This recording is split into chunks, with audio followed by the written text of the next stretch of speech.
Assalamualaikum warahmatullahi wabarakatuh. Um, Dengar Okay. Ya, dengar. Sebelum saya mulakan kita punya ni, Bismillahirrahmanirrahim. Assalamualaikum warahmatullahi wabarakatuh dan selamat pagi.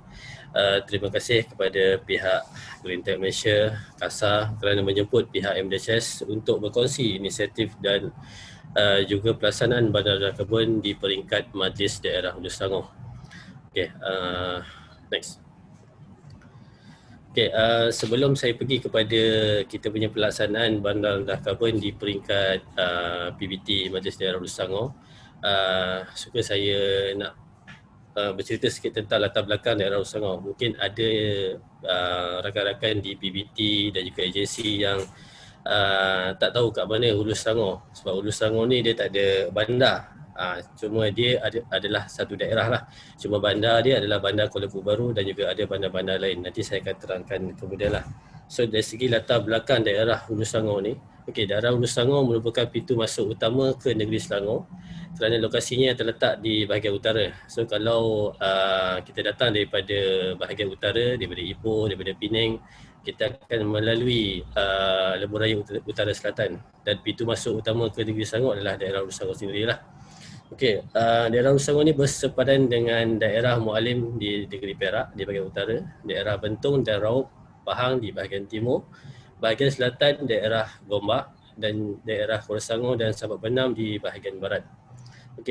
Daerah Hulu Selangor juga adalah daerah terbesar di dalam negeri Selangor dengan keluasan 175,630.11 hektar bersamaan dengan 1,756.30 km persegi, iaitu 22.1% lah daripada jumlah keseluruhan keluasan negeri Selangor.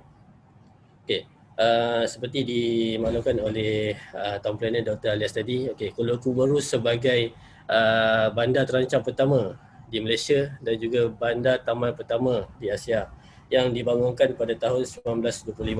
So Kuala Baru adalah sebagai pusat pentadbiran daerah bagi daerah Hulu Selangor, di mana terdapatnya agensi-agensi kerajaan utama di dalam daerah Hulu Selangor. Next. Berikut adalah profil daerah Hulu Selangor secara ringkasnya seperti yang dimaklumkan tadi. Guna tanah utama di daerah Hulu Selangor ini 51.70% adalah merupakan kawasan hutan. Bagi populasi penduduk pada tahun 2018, penduduk di Hulu Selangor seramai 237,600 orang. Bagi bandar-bandar yang terdapat di daerah Hulu Selangor ni, kita ada bandar utama iaitu bandar Bukit Beruntung. Bandar tempatan kita ada Hulu Bernam, Kuala Baru, Batang Kali dan juga Serendah.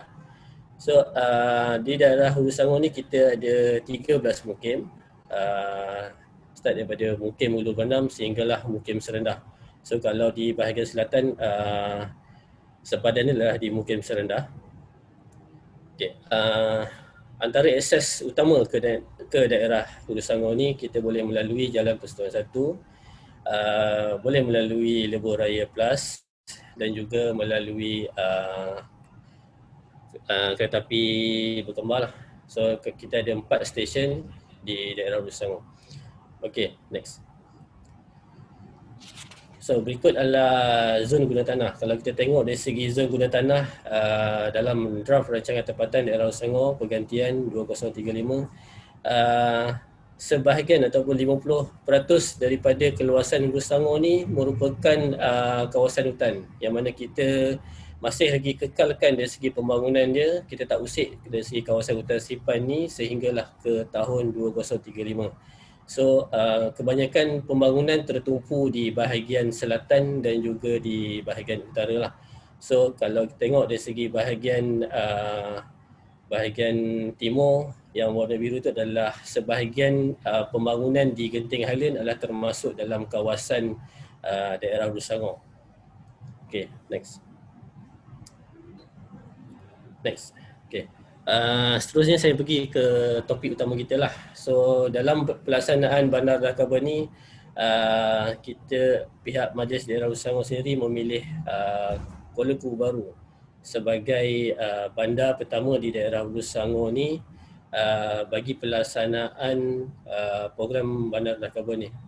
Okay, next. Okay, antara tujuan kenapa kita laksanakan program bandar rendah karbon di Kuala Kubur baru ni di bawah pentadbiran Majlis Daerah Selangor. Okay, yang pertama sekali kita tengok LCCF ni membantu dalam menilai penanda aras dan juga membantu pihak yang terlibat mengenai strategi-strategi yang boleh dijalankan dalam mengurangkan tahap pelepasan karbon bagi projek-projek pembangunan khususnya di daerah Selangor. So kenapa kita pilih sebelum asas dia untuk mengawal pembangunan dengan menerap elemen-elemen dalam teknologi hijau. Pelaksanaan juga dapat mengukur pengurangan pelepasan karbon. So bagi pelaksanaan ni, setiap apa yang kita buat ni perlulah dapat komitmen. So komitmen MDHS dalam pelaksanaan rangka kerja bandar karbon ini adalah ianya merupakan strategi utama yang telah digariskan di dalam Trust 1, melestari pembangunan terancang ke arah pembandaran berlestari bagi plan strategik Majlis Daerah Selangor 2019 hingga 2023. So dalam trust pertama ni memang elemen pertama yang perlu dicapai adalah dalam melestarikan pembangunan terancang lah. So dalam melestarikan pembangunan terancang ni kita terapkan beberapa strategi yang digariskan untuk mencapai ke arah bandar rendah karbon. So, Majlis Daerah Selangor juga komited dalam melaksanakan perancangan dan pelaksanaan ke arah menjadikan pentadbiran perbandaran ke arah menjadikan Hulu Selangor sebagai bandar rendah karbon pada tahun 2035.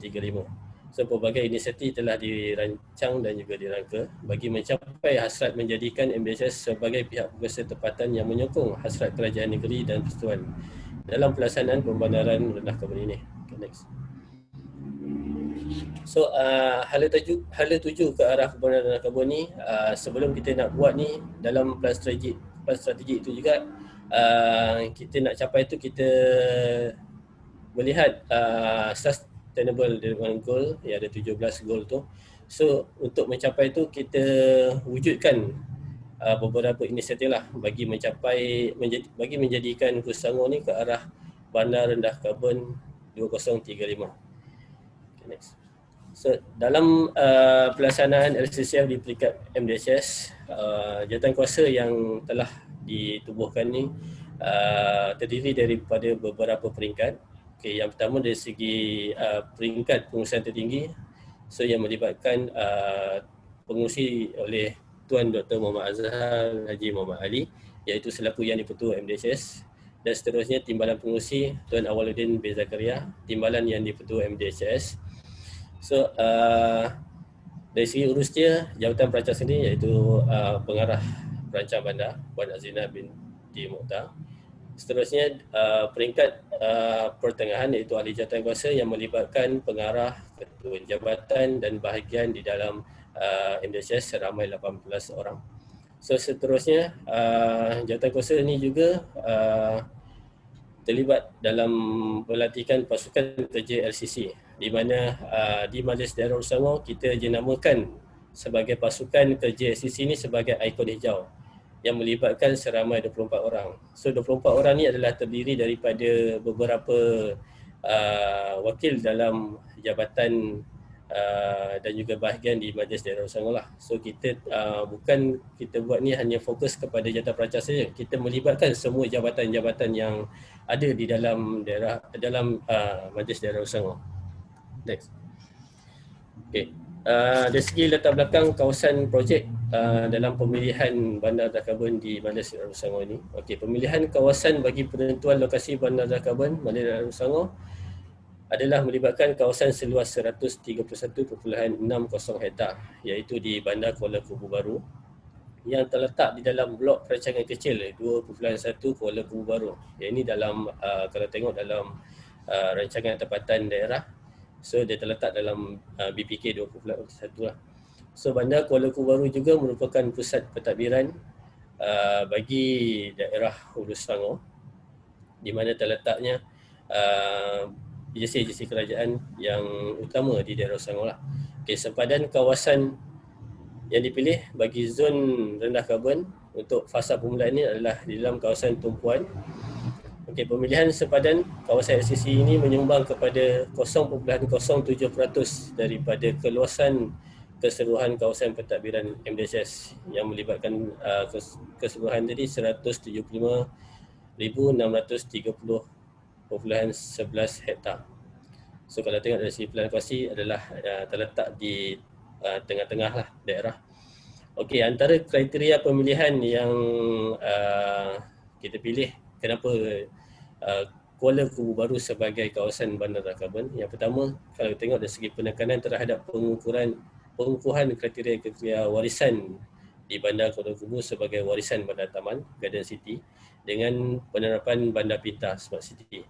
Okay, yang kedua, dari segi kesediaan data dan maklumat yang boleh digunakan pakai sebagai asas penilaian. Yang ketiga, Bandar Kuala Kubu merupakan bandar tempatan dan pusat pentadbiran daerah merujuk kepada RTD daerah Hulu Selangor 2020. So kalau tengok dari segi komponen guna tanah, dari segi peratusannya adalah institusi dan kemudahan masyarakat adalah yang tertinggi lah. So kalau tengok dari segi zon guna tanah dia yang kalau merah tu adalah institusi dan kemudahan masyarakat sebanyak 56.63%. So ini di dalam kawasan pentadbiran oleh daerah Hulu Selangor. Okey, dari segi bangunan kerajaan 5.54%, perniagaan 2.9%, kediaman 10.15%, tanah lapang rekreasi 7.1%, tanah kosong 4.55%, dan selebihnya dari segi pengangkutan dan jalan 13.07%. Okay, next. Okey, berikut adalah pelan bandar zon rendah karbon daripada pandangan udara lah. So kalau tengok dari segi topografi dia, kebanyakannya masih lagi dalam kawasan hijau tadi, dan juga banyak lagi kawasan-kawasan yang kita kekalkan sebagai kawasan support untuk pembangunan tu lah. Okay, next. Dari segi kaedah pelaksanaan, kita rangka pelaksanaan ini sehingga 2035. So bermula daripada tahun penanda aras iaitu pada tahun 2018 hingga 2019. So yang ini kita buat kajian awal dari segi pemilihan kawasan, kita penentuan kriteria apa yang kita nak terapkan ataupun utamakan di dalam kawasan Bandar Kuala Kubu Baru ni. So kadar pengurangan karbon juga kita tetapkan 5%. Cuma nanti saya akan terangkanlah setakat 2019 berapa peratus yang kita dah capai. So pada tahun 2020 hingga ke tahun 2023 kita rancang dari segi kadar pengurangan karbon sehingga 10%. So yang ini adalah pelan jangka masa pendek. So yang ini terdapat beberapa aktiviti atau projek lah yang kita dah laksanakan dan juga yang akan dilaksanakan. So yang peringkat ketiga adalah dari segi pelan jangka masa sederhana melibatkan tahun 2024 sehingga 2030. So kadar pengurangan karbon yang kita target adalah 20%. So seterusnya yang keempat pelan jangka masa panjang, yang ini melibatkan tahun 2031 hingga 2035. Kadar pengurangan karbon yang kita sasarkan adalah 30%. So dalam kaedah pelaksanaan ini kita detailkan dalam kita punya pelan tindakan bandar rendah karbon lah. So yang ini masih lagi dalam peringkat draft akhir. So nanti kita akan finalkan lah sebelum kita kemukakan kepada pihak Clean Tech Malaysia. Next. So antara matlamat bandar rendah karbon di Kuala Kubu Baru ni kita dah kena pastilah. So antara visi dia menjadikan Hulu Selangor ke arah bandar rendah karbon kepada tahun 2035.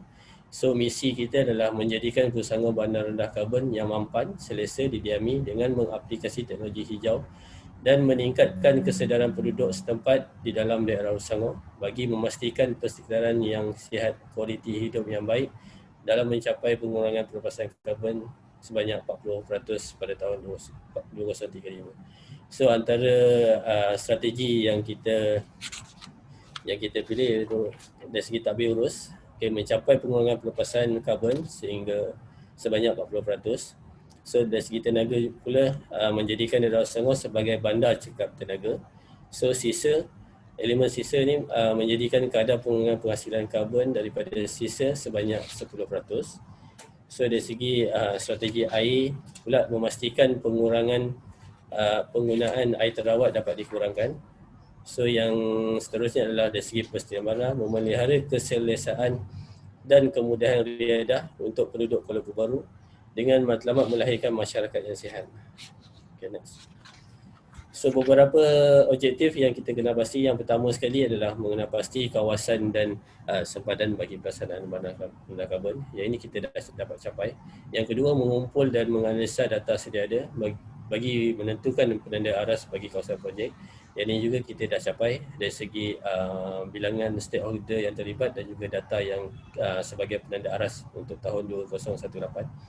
So yang ketiga, mengetahui status semasa dan keperluan tindakan yang diambil untuk memperbaiki sasaran rendah karbon. Yang ini kita wujudkan pelan tindakan rendah karbon. Dan yang keempat, mengenal pasti cadangan dan strategi pendekatan berdasarkan rangka kerja bandar rendah karbon untuk dilaksanakan di Bandar Kuala Lumpur Baru. Yang ini kita dah capai melalui pelaksanaan pelan tindakan. Okay, yang seterusnya adalah dari segi pelibatan pihak berkepentingan. So dalam pelaksanaan bandar rendah karbon di Kuala Lumpur Baru ni, kita melibatkan beberapa pihak lah. So antaranya dekat sini kita ada agensi kerajaan, institusi pendidikan, premis perniagaan, agensi swasta, bangunan awam dan kediaman. So dalam zon bandar rendah karbon Kuala Lumpur Baru ni, kita ada 3/3 agensi kerajaan, institusi pendidikan kita ada 12, premis perniagaan kita ada 27, agensi swasta ada 12, bangunan awam dan juga kediaman kita ada 8. Next. Okey, berikut adalah agensi kerajaan yang terlibat lah. So kita ada beberapa agensi utama yang berada di dalam zon bandar rendah karbon ni.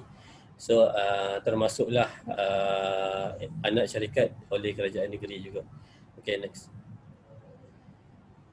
Okey, agensi swasta kita ada 12. Yang ini termasuklah sekali dengan NGO, badan-badan berkanun dan juga agensi utamalah yang kita pilih di dalam kawasan bandar Kuala Lumpur Baru itu. Okey, yang seterusnya adalah institusi pendidikan sekolah, iaitu kita libatkan sekali dengan institusi pendidikan di peringkat swasta, iaitu di pra-sekolah, sekolah rendah, SJKC, sekolah kebangsaan dan juga sekolah menengah. Next. Okey, manakala di bangunan awam, yang ni kita libatkan juga data-data daripada awam yang ada di zon bandar KKB. Contohnya seperti masjid, gereja, dewan, pasar awam, terminal bas dan juga kuartus kerajaan lah, iaitu mewakili dari sektor kediaman. Okey, dari segi prima perniagaan kita ambil 10% sahaja dari dalam kawasan Kuala Lumpur tu. Sebab kita memikirkan dari segi pengumpulan data tu agak sukar, tapi kita pilih at least 10% daripada kawasan perniagaan secara tak langsung terlibat dalam pelaksanaan bandar rendah karbon sebelum diperluaskan lagi yang melibatkan kepada keseluruhan bangunan-bangunan perniagaan di Bandar Kuala Lumpur Baru. Okey, pada tahun 2019, buat pertama kali MDHS menyertai Low Carbon City Challenge. So di mana penyertaan MDHS di dalam SCC Challenge ni kita libatkan satu zon dan juga satu kategori partner lah. So untuk zon tadi adalah zon bandar rendah karbon dan juga partner adalah bangunan ibu pejabat MDHS ini yang terletak dalam kita punya zon lah. Okay, next. Okay, dalam penyertaan tersebut pencapaian pelaksanaan yang kita telah dapat dari segi penanda arasnya Okey, Malaysia telah berjaya mengurangkan pelepasan karbon sebanyak 208.81 tan CO2 bersamaan 2.87% pada tahun 2019. Okey, bagi zon Kuala Lumpur dengan pencapaian 1 diamond. Manakala bagi kategori partner kita hanya terima provisional certificate. InsyaAllah pada tahun ni kita masih lagi kekalkan zon bandar rendah karbon dan juga partner, dan kita akan tambah lagi 2 partner di dalam zon Kuala Lumpur baru sebagai pendorong kepada kita punya pelaksanaan ni lah. Okay, next. So yang ini adalah beberapa foto semasa majlis pengiktirafan di semasa IJEM pada tahun lepas. So kalau ikutkan kita punya mantan YDP ni, Tuan Syukri, dia juga adalah sebagai kita punya pendorong lah. So bermulanya kita buat low carbon city ni. So sekarang ni dah bertukar kepada YDP baru, kepada Dr. Zahar. So yang ini pun masih lagi sama dia punya momentum dia. Kita kalau boleh teruskan juga sehingga tahun 2035. Okay, next. Okay, next. So yang ini adalah antara plak dan juga sijil yang kita terima semasa pengiktirafan tersebut lah. Okay, next. So dari segi penyertaan MDHS dalam low carbon ni, beberapa manfaat yang kita dah terima sehingga kini, salah satunya adalah itu MDHS antara PPT di Malaysia yang terpilih bagi projek perintis dalam MyReLab. MyReLab merupakan pelaksanaan perolehan hijau kerajaan GGP di peringkat pihak bersetepatan melalui aktiviti penukaran lampu biasa kepada lampu cekap tenaga dalam usaha menyokong inisiatif bandar rendah karbon. So projek ini dibiayai sepenuhnya oleh GIZ, sebuah agensi pembangunan dari Jerman, dan disokong oleh Kementerian Hal Ehwal Ekonomi Malaysia. Okay, next. Next.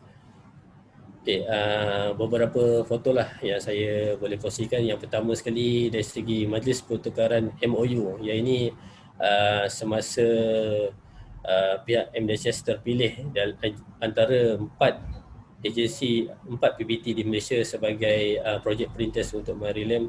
Yang ini yang berlangsung pada bulan 2 2020. Yang kedua, penyerahan plak label Building Energy Intensity oleh Suruhanjaya Tenaga, di mana bangunan Ibu Pejabat MDHS ini PEI dia kita terima 3 bintang.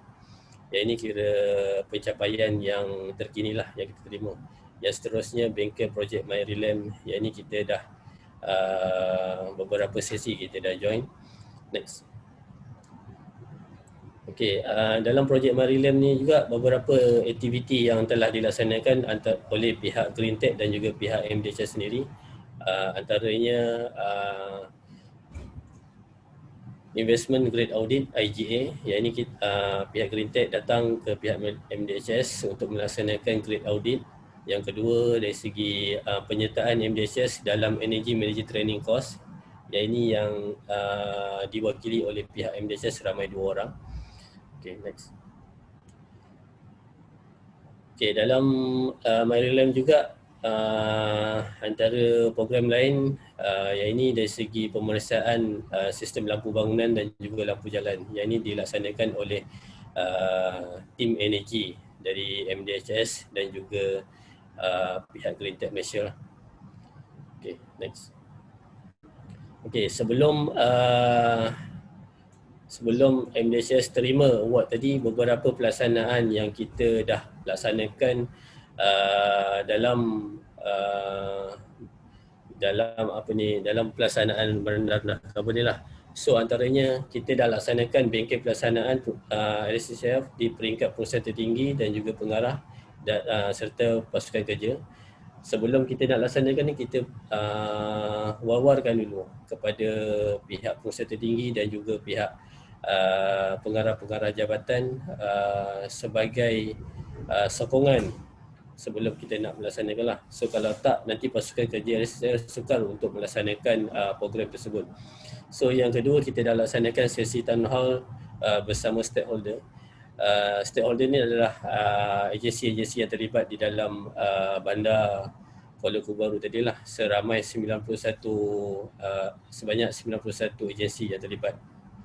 So seterusnya kita pun dah laksanakan seminar bandar Rakabun bersama pemaju, perunding dan juga stakeholder pada tahun lepas. Yang ini kita panggil beberapa speaker daripada Great Malaysia, daripada USM, daripada seluruhnya tenaga sekali. Okay, next. Okay. MDS juga telah membuat majlis pelantikan ikon hijau. Yang ini sebagai pendorong lah. So dalam pelaksanaan Bandar Rakabun di Majlis Daerah Selangor ni, ikon hijau ni lah memainkan peranan yang penting dalam hebahan dan juga promosi dan juga orang yang bertanggungjawab menyampai kepada kaki tangan Majlis Daerah Selangor sendiri. So seterusnya kita buat bengkel sebaran SSL kepada ahli majlis. So kenapa kita buat kepada ahli majlis ni? Sebab ahli majlis adalah wakil kepada penduduk. So secara tak langsung ahli majlis ni akan turut dapat maklumat berkaitan RCCF yang kita laksanakan ni, dan dia boleh sampaikan kepada penduduk-penduduk di daerah Selangor tu. So seterusnya kita buat majlis Haiti perhargaan kepada stakeholder. Okey, antara next. Okey, dari segi inisiatif Majlis Daerah Selangor, sepanjang kita buat program Bandar Rakabun ni, okey, yang pertama kita dah bina projek pembinaan pusat kita semula Kuala Lumpur Baru. Yang ini baru dirasmikan pada awal tahun 2020 tadi, dan kita juga telah membina 3 lagi pusat kita semula di dalam daerah Selangor, iaitu di Bukit Setosa, Batang Kali dan juga di Bukit Beruntung. Yang kedua, foto yang kedua adalah dari segi projek pemasangan lampu solar. Yang ini juga kita dah memasang beberapa lampu solar di kawasan hotspot dan juga kawasan gelap lah di dalam bandar Kuala Lumpur Baru. So tahun 2020 hingga ke tahun 2023 ada lagi perancangan-perancangan yang kita akan laksanakan projek pemasangan lampu solar. Contohnya seperti di kawasan lorong belakang, di taman-taman awam. So yang ketiga, foto ketiga adalah projek pemasangan panel solar. Yang ini kita buat projek inovasi oleh kaki tangan MDS sendiri bagi tanaman hidroponik. Yang ini kita buat di bangunan MDS sendiri. Yang seterusnya adalah projek penukaran lampu LED. So projek penukaran lampu LED ni adalah salah satu projek dalam projek Perintis Maryland yang melibatkan pada tahun 2020 kita dah tukar lampu LED daripada lampu biasa kepada LED sebanyak 536 unit yang melibatkan di kawasan daerah Selangor. Next. So seterusnya kita juga dah melaksanakan sistem pengkalan data pokok. Yang ini salah satu dalam kita punya strategi untuk mengenal pasti pokok-pokok yang ada di dalam kita punya zone dan juga kita rekodkan dalam aplikasi Trace ID. Yang ini dibangunkan oleh pihak MDHS sendiri. Seterusnya yang itu adalah gambar kedua adalah program Jom Timbang. Program Jom Timbang ni adalah program bulanan yang kita libatkan seluruh agensi di jabatan kerajaan dan juga kaki tangan MDHS sendirilah. So setiap hujung bulan kita akan adakan hari pengumpulan bahan kita semula. Yang ini kita akan kumpulkan di setiap agensi dan kita akan bawa ke pusat kita semula yang kita dah bangunkan. Kita juga dah melaksanakan program penanaman pokok yang melibatkan NGO, agensi kerajaan di kawasan-kawasan utamalah yang kita pilih, contohnya di taman-taman awam, di kawasan perumahan. So Majlis Daerah Selangor juga telah melaksanakan program bulanan sejak tahun 2018. Pada Ogos 2018 kita dah laksanakan program Hulu Selangor Hari Tanpa Kenderaan. Yang ini program bulanan di Majlis Daerah Selangor. So setiap bulan minggu ketiga ataupun minggu keempat kita akan buat pada hari Sabtu program Hulu Selangor Hari Tanpa Keran. Yang ini kita libatkan beberapa agensi kerajaan, NGO, warga emas OKU turut serta dalam kita punya program Car Free Day ni lah. Next. So berikut adalah beberapa keratan akhbar berkaitan pelaksanaan bandar karbon yang dilaksanakan sejak tahun 2018. Sebagai contoh, paparan yang pertama itu adalah bayaran e-wallet di KKP. Untuk makluman peserta webinar pada hari ini, okay, bandar Kuala Kubu juga adalah bandar yang dipilih oleh SSDU sebagai bandar e-wallet, di mana kalau kita belanja di bandar KKB, kita dah tak perlu bawa cash, hanya kita gunakan e-wallet, kita akan gunakan Boost saja. Yang ini kita juga dah laksanakan kepada pekedai-pekedai di kawasan bandar lain, contohnya di Bandar Batangkali, di Bukit Beruntung, Bukit Sentosa, Serendah, dan juga kita syaratkan dalam program Bazar Ramadan Mampan. So peniaga-peniaga perlu subscribe untuk e-wallet ni lah. So pengunjung yang datang hanya perlu menggunakan e-wallet Boost saja untuk membeli barangan. So yang kedua bawah tu adalah tanam 300 pokok. Yang ini susulan daripada gambar yang sebelum tadi lah.